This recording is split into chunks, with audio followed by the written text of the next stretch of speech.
اقرأ باسم ربك الذي خلق خلق الإنسان من علق اقرأ وربك الأكرم الذي علم بالقلم علم الإنسان ما لم يعلم۔ بسم اللہ الرحمن الرحیم۔ سورۃ العنکبوت، اس سورت کا زمانہ نزول جو ہے وہ نبوت کا 5واں اور 6واں سال ہے، بس تقریباً یعنی جو 10 سال ہیں بنو ہاشم کے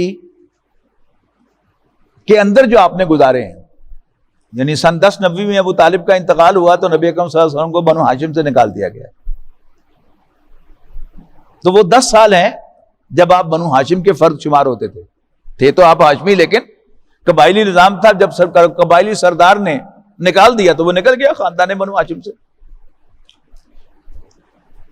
نبی اکرم صلی اللہ علیہ وسلم کو تو خاندان کی پروٹیکشن حاصل تھی، لیکن ادر دین ہم جس پر زور چلا اس نے زور چلایا اور اس کو نبی اکرم صلی اللہ علیہ وسلم کو ماننے کی سزا دی۔ خاص طور پر جو وکٹم ہوئے وہ کمزور طبقات، غلام نمبر 1 وہ تو تھے ہی، یعنی غلام جو ہوتا تھا وہ مالک کے لیے ایسا ہی ہوتا تھا جیسے ہماری بھیڑ بکری، آپ کی بھیڑ، آپ کی بکری، آپ کا اونٹ، آپ کی گائے، آپ جب چاہیں اسے ذبح کر دیں۔ میں پوچھ سکتا ہوں آپ سے جا کر؟ کوئی پوچھنا چاہتا؟ پھر کمزور طبقات، یعنی اس کی مثال، غلاموں کی مثال حضرت بلال رضی اللہ تعالیٰ عنہ۔ پھر وہ جو مکے کے اصل رہائشی کرشی نہیں تھے، مکہ مکرمہ ایک قبیلے کا شہر تھا، یاد رکھیے گا۔ مکے میں یا کوئی کرشی رہ سکتا تھا، یا کرشی کا غلام رہ سکتا تھا، یا کرشی کا حلیف رہ سکتا تھا۔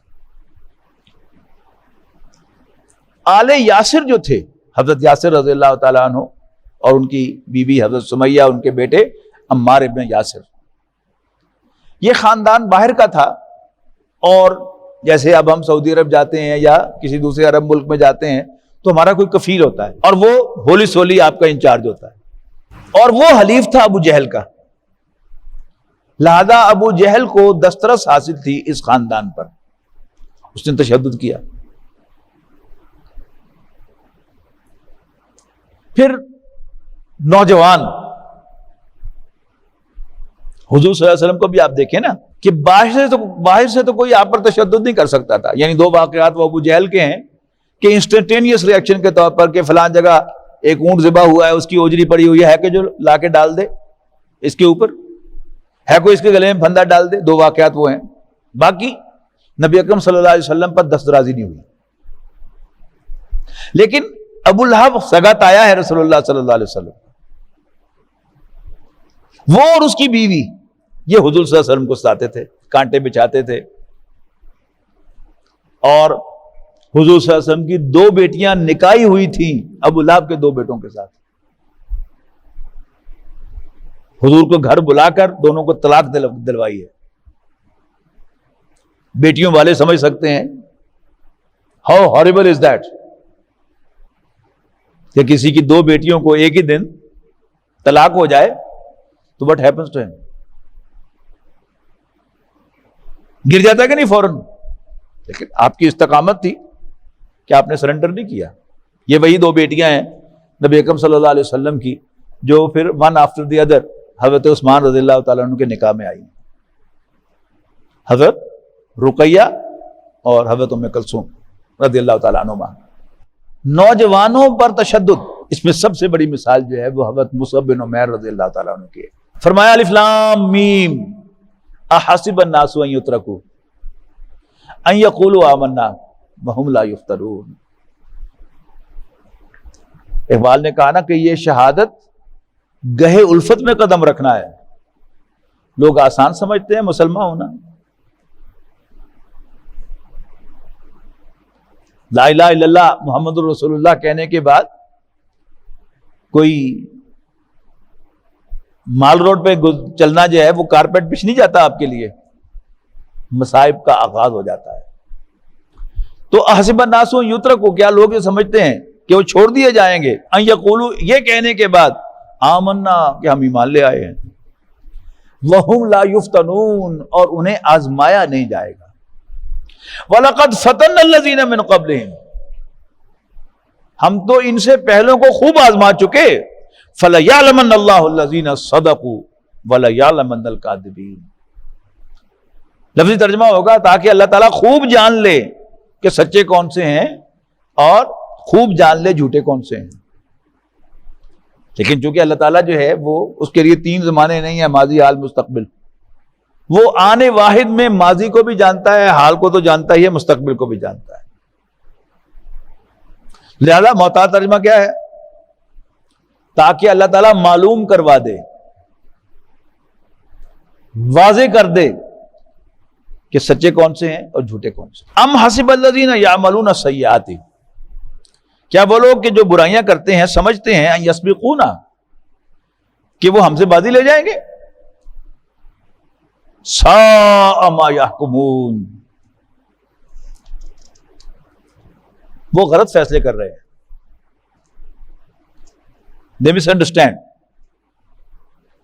من کان یرجو لقاء اللہ، جسے اللہ سے ملنے کی توقع ہے وہ جان لے فإن اجل اللہ لآت، کہ اللہ کی طرف سے وہ مقرر وقت ضرور آنے والا ہے، وہو السمیع العلیم، اور وہ سب کچھ سننے والا، سب کچھ جاننے والا ہے۔ ومن جاہد، جو کوئی بھی جہاد کرے گا، محنت کرے گا، فإنما یجاہد لنفسہ، اپنے بھلے کو کرے گا، ان اللہ لغنی عن العالمین، یقیناً اللہ تعالیٰ تمام جہانوں سے بے نیاز ہے، انڈیپینڈنٹ ہے۔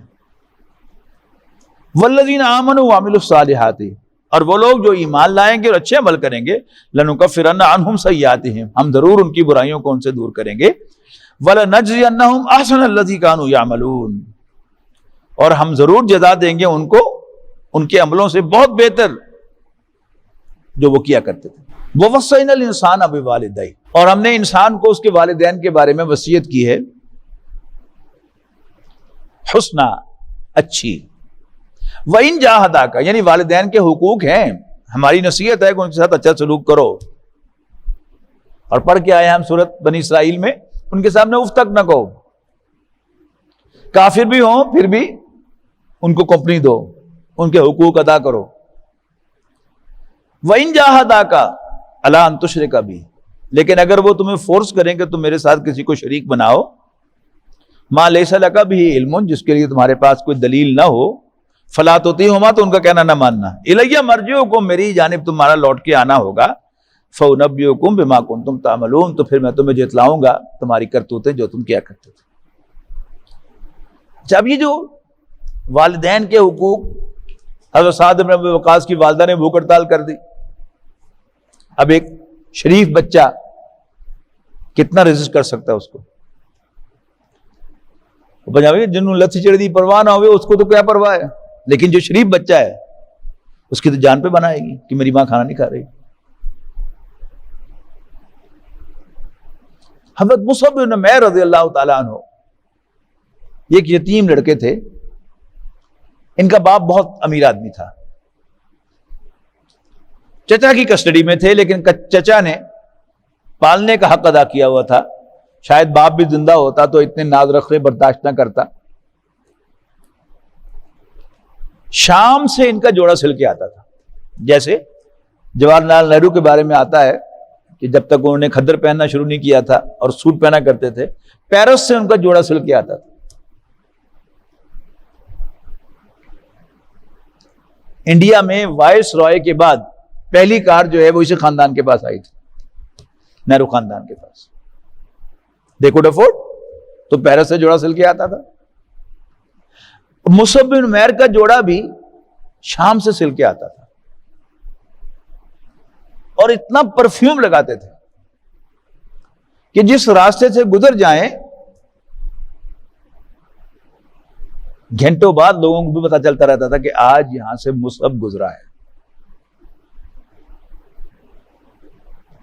ایک ہوا کرتے تھے نوجوان یہاں پر فیصل آباد میں، ڈیزائنر تھے، بہت پرفیوم لگاتے تھے، تو جب وہ کلینک میں آیا کرتے تھے میرے پاس تو کلینک سارا مہک جاتا تھا ان کی خوشبو سے. تو مجھے مصعب بن عمیر کا یہ فیچر یاد آتا تھا کہ جس راستے سے گزر جائیں وہ راستہ مہکتا تھا اور لوگوں کو اندازہ ہو جاتا تھا کہ ہو نہ ہو یہاں سے مصعب گزرا ہے. جب حضرت مصعب رضی اللہ تعالیٰ عنہ نبی اکرم صلی اللہ علیہ وسلم پر ایمان لے آئے تو چچا نے روکا، منع کیا، بعد آ جاؤ، تم نے باپ کا دین کیوں چھوڑ دیا ہے؟ میں نے کہا نہیں، میں اب اس دین کو نہیں چھوڑ سکتا.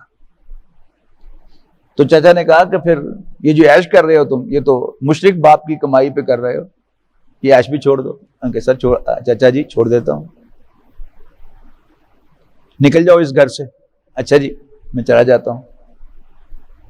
چچا نے کہا یہ کپڑے جو پہن رکھے ہیں یہ بھی تو اسی مشرک باپ کی کمائی سے ہیں، یہ بھی اتار دو. کپڑے بھی اتروا کر گھر سے نکالا گیا حضرت مصعب بن عمیر رضی اللہ تعالیٰ. اور یہ وہی مصعب بن عمیر ہیں رضی اللہ تعالیٰ عنہ کہ جن کو مدینے والوں کی ڈیمانڈ پر نبی اکرم صلی اللہ علیہ وسلم نے مدینے بھیجا، اور 1 سال جو انہوں نے محنت کی، قرآن پڑھ پڑھ کر سنایا، بلکہ گھوڑ کے پلایا اور ان کے خون میں انجیکٹ کیا، تو مدینے کے کاشتکار شیر بن گئے. یہ ہے مصعب بن عمیر رضی اللہ تعالیٰ. آپ نے سنا ہوگا کہ احد کے شہداء کو جب دفن کیا جا رہا تھا تو صحابہ نبی اکرم صلی اللہ علیہ وسلم کی خدمت میں حاضر ہوئے کہ اللہ کے رسول ذہن میں رکھیے کہ شہید کو اسی کے کپڑوں میں دفن کیا جاتا ہے، کفن نہیں پہنایا جاتا. حضور ہمارا ایک ساتھی ہے کہ جس کے جسم پر ایک چھوٹی سی چادر تھی، ہم اس چادر کو سر پہ ڈالتے ہیں تو اس کے پاؤں ننگے ہو جاتے ہیں، اور پاؤں ڈھانپتے ہیں تو سر ننگا ہو جاتا ہے. تو کیا کریں؟ آپ نے فرمایا کہ سر چادر سے ڈھانپو اور پاؤں پر گھاس ڈال کے اس کو دفن کر دو. دس واز مصعب بن عمیر رضی اللہ تعالیٰ.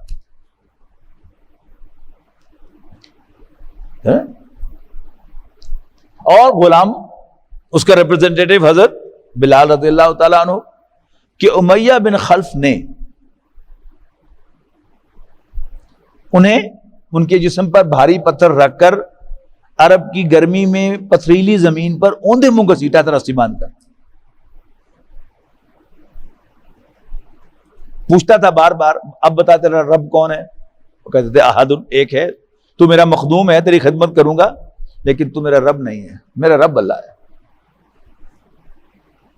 حضرت ابوبکر نے خرید لیا منہ مانگے دام دے کر اور آزاد کر دیا.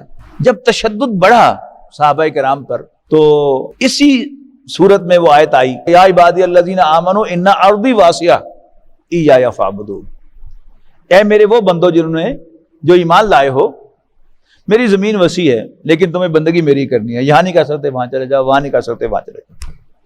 تو نبی اکرم صلی اللہ علیہ وسلم نے صحابہ کرام کو حبشہ کی طرف ہجرت کرنے کی اجازت دے دی، اور جو لوگ ہجرت کر کے گئے ان میں حضرت عثمان بھی شامل تھے اور نبی اکرم صلی اللہ علیہ وسلم کی بیٹی بھی ان میں شامل تھی. اس لیے کہ حضرت عثمان کے چچا نے بھی تشدد کیا حضرت عثمان پر. تو جس کا جو بس چلا وہ کیا گیا. آل یاسر کے ساتھ تو جو ہوا وہ ان میچڈ ہے کہ ابو جہل نے، چونکہ وہ اس کے حلیف کے انڈر تھے، تو اس نے آل یاسر پر ان میچڈ انپریسیڈنٹڈ تشدد کیا. حضرت یاسر رضی اللہ تعالیٰ عنہ کو 4 اونٹوں کے ساتھ باندھا، ایک اونٹ سے ایک ہاتھ، دوسرے اونٹ سے دوسرا ہاتھ، تیسرے اونٹ سے ایک پاؤں اور چوتھے اونٹ سے دوسرا پاؤں، اور بیک وقت 4 اونٹوں کو مخالف سمت میں ہانک دیا اور زندہ جسم کے ٹکڑے ہو گئے. حضرت سمیہ رضی اللہ تعالیٰ عنہ کو بے عزت کیا ان کے بیٹے کے سامنے، جوان بیٹے کے سامنے، اور شہید کیا حضرت سمیہ کو رضی اللہ تعالیٰ عنہ. تو یہ سب کچھ ہوا. تو فرمایا والذین آمنوا وعملوا الصالحات لندخلنہم فی الصالحین، وہ لوگ جو ایمان لائیں اور اچھے عمل کریں ہم لازماً داخل کر کے رہیں گے انہیں نیکوکاروں میں. ومن الناس من یقول آمنا باللہ، اور لوگوں میں سے کچھ وہ بھی ہیں جو کہتے ہیں کہ ہم اللہ پر ایمان لاتے ہیں، فَإِذَا أُوذِيَ فِي اللَّهِ، جب انہیں اللہ کے راستے میں ستایا جاتا ہے، جَعَلَ فِتْنَةَ النَّاسِ كَعَذَابِ اللَّهِ، تو لوگوں کی طرف سے ستائے جانے کو اللہ کا عذاب سمجھ بیٹھتے ہیں۔ وَلَئِن جَاءَ نَصْرٌ مِّن رَّبِّكَ، اور جب آپ کے رب کی طرف سے کوئی مدد آتی ہے، لَيَقُولُنَّ إِنَّا كُنَّا مَعَكُمْ، تو کہتے ہیں ہم تو آپ کے ساتھ تھے۔ أَوَلَيْسَ اللَّهُ بِأَعْلَمَ بِمَا فِي صُدُورِ الْعَالَمِينَ، کیا اللہ کو خوب معلوم نہیں کہ ان کے تمام جہانوں کے دلوں میں کیا باتیں چھپی ہوئی ہیں؟ وَلَيَعْلَمَنَّ الَّذِينَ آمَنُوا، اور یقیناً اللہ تعالیٰ معلوم کر کے رہے گا کہ ایمان والے کون سے ہیں، جنہیں کہا تھا نا وہاں الَّذِينَ صَدَقُوا، سچے، اب کہہ دیا کہ ایمان والے۔ وَلَيَعْلَمَنَّ الْمُنَافِقِينَ، جنہیں کہا تھا جھوٹے، وہ منافقین ہیں۔ وَقَالَ الَّذِينَ كَفَرُوا، اور کافر کہتے ہیں لِلَّذِينَ آمَنُوا، ایمان والوں سے، اتَّبِعُوا سَبِيلَنَا، تم ہمارے راستے کی پیروی کرو، ہمارے راستے پر چلو، وَلْنَحْمِلْ خَطَايَاكُمْ، ہم تمہارے گناہوں کا بوجھ اٹھا لیں گے۔ وَمَا هُمْ بِحَامِلِينَ مِنْ خَطَايَاهُمْ مِنْ شَيْءٍ، حالانکہ وہ ان کے گناہوں میں سے، ان کی خطاؤں میں سے کسی کا بھی بوجھ اٹھانے کے قابل نہیں ہیں، اٹھانے والے نہیں ہیں۔ إِنَّهُمْ لَكَاذِبُونَ، یقیناً یہ جھوٹے ہیں۔ وَلَيَحْمِلُنَّ أَثْقَالَهُمْ وَأَثْقَالًا مَّا أَثْقَالِهِمْ، ہاں وہ ضرور اٹھائیں گے اپنے بوجھ بھی اور کچھ مزید بوجھ بھی اپنے بوجھوں کے ساتھ۔ وَلَيُسْأَلُنَّ يَوْمَ الْقِيَامَةِ عَمَّا كَانُوا يَفْتَرُونَ، اور ہم لازماً قیامت کے دن پوچھ کر رہیں گے ان سے ان کے ان جھوٹوں کے بارے میں جو وہ گھڑتے رہے ہیں۔ وَلَقَدْ أَرْسَلْنَا نُوحًا إِلَىٰ قَوْمِهِ فَلَبِثَ فِيهِمْ أَلْفَ سَنَةٍ إِلَّا 50 عَامًا، اور یقیناً ہم نے بھیجا نوح کو ان کی قوم کی طرف، تو وہ ان میں رہے 50 کم 1000 سال، یعنی 950 سال۔ فَأَخَذَهُمُ الطُّوفَانُ وَهُمْ ظَالِمُونَ، تو آ لیا ان کو طوفان نے اس حال میں کہ وہ ظلم ڈھا رہے تھے۔ فَأَنجَيْنَاهُ وَأَصْحَابَ السَّفِينَةِ، تو ہم نے بچا لیا نوح اور کشتی والوں کو۔ وَجَعَلْنَاهَا آیَةً لِّلْعَالَمِينَ، اور ہم نے بنا دیا اس کشتی کو تمام جہان والوں کے لیے نشان عبرت۔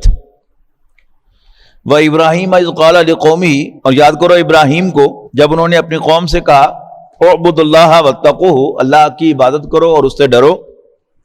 ذالکم خیر لکم، یہی تمہارے لیے بہتر ہے، ان کنتم تعلمون، اگر تم جانو۔ ان الذین تعبدون من دون اللہ، یقیناً وہ لوگ جنہیں تم اللہ کو چھوڑ کر پوجتے ہو، لا یملکون لکم، وہ تمہارے لیے کچھ بھی اختیار نہیں رکھتے، رزقاً، کچھ کھلانے کا، کوئی رزق دینے کا۔ فابتغوا عند اللہ الرزق، لہذا تم اللہ تعالیٰ ہی سے رزق طلب کرو، وَاعْبُدُوهُ، اور اسی کی عبادت کرو، وَاشْكُرُوا لَهُ، اور اسی کا شکر ادا کرو، وَإِلَيْهِ تُرْجَعُونَ، اور اسی کے حضور تم سب لوٹائے جاؤ گے۔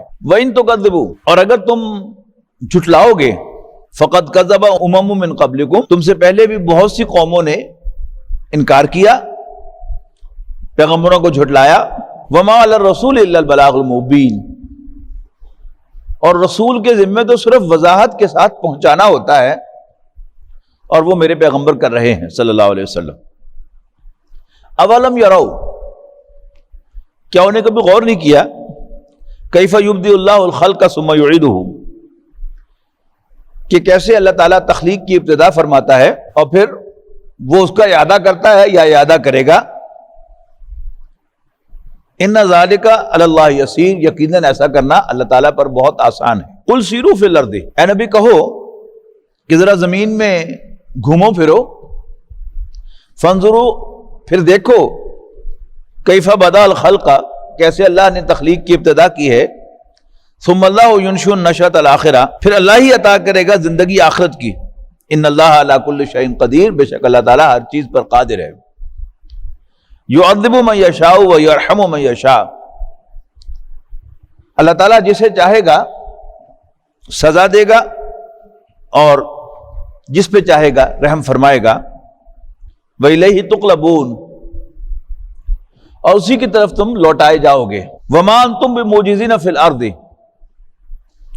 اور تم زمین پر اللہ کو عاجز نہیں کر سکتے، ولا فی السماء، نہ ہی آسمان میں۔ وما لکم من دون اللہ من ولی ولا نصیر، اور اللہ کے سوا نہ تو تمہارا کوئی حامی و سرپرست ہے اور نہ ہی مدد کرنے والا. والذین کفروا بآیات اللہ، اور وہ لوگ جو اللہ کی آیات کا انکار کرتے ہیں، ولقائہ، اور اس سے ملاقات کا، اولئک یئسوا من رحمتی، وہ میری رحمت سے مایوس ہو چکے ہیں، واولئک لہم عذاب علیم، اور انہی کے لیے ایک دردناک عذاب ہے. فما کان جواب قومی، تو نہیں تھا جواب ان کی قوم کا، الا ان قالوا، سوائے یہ کہنے کے، اقتلوہ، قتل کر دو اس کو، او حرقوہ، یا جلا دو اس کو، فانجاہ اللہ من النار، تو اللہ تعالیٰ نے بچایا ان کو آگ سے. ان فی ذلک لآیات لقوم یؤمنون، یقیناً اس میں بڑی نشانیاں ہیں ماننے والوں کے لیے. وقال انما اتخذتم من دون اللہ اوثانا، اور ابراہیم نے کہا علیہ السلام، یقیناً جنہیں بھی تم اللہ کو چھوڑ کر پکڑتے ہو، یعنی الہ کے طور پر، ولی کے طور پر، مددگار کے طور پر، اوثانن، وہ تو بت ہیں، مودۃ بینکم فی الحیات الدنیا، تو یہ ذریعہ دوستی کا تمہارے درمیان دنیاوی زندگی میں. یہ کیا ہے کہ انسان کے دنیا کے تعلقات وہ کسی بھی بیس پر ہوں، خواہ وہ بیس بتوں جیسی جھوٹی اور بے بنیاد کوئی بیس ہو، تو بھی جب انسان کی دوستیاں تعلقات بن جاتے ہیں تو انسان دوستیوں کو نبھانے کے لیے بھی ان بیکار نظریات اور ان نامعقول حرکتوں پر لگا رہتا ہے. ثم یوم القیامت یکفر بعضکم ببعض، پھر روز قیامت تم ایک دوسرے کا انکار کرو گے. وَيَلَنُ بَعْضُكُمْ بَعْضًا، اور تم ایک دوسرے پر لعنت کرو گے، یعنی لفظی ترجمہ ہے تم میں سے کچھ دوسروں پر لعنت کریں گے. وَمَأْوَاكُمُ النَّارُ، اور تمہارا ٹھکانہ آگ ہوگی. وَمَا لَكُم مِّن نَاصِرِينَ، اور تمہارا کوئی مددگار نہ ہوگا. ويشفي صدور قوم مؤمنين وشفاء لما في الصدور وإذا مرضت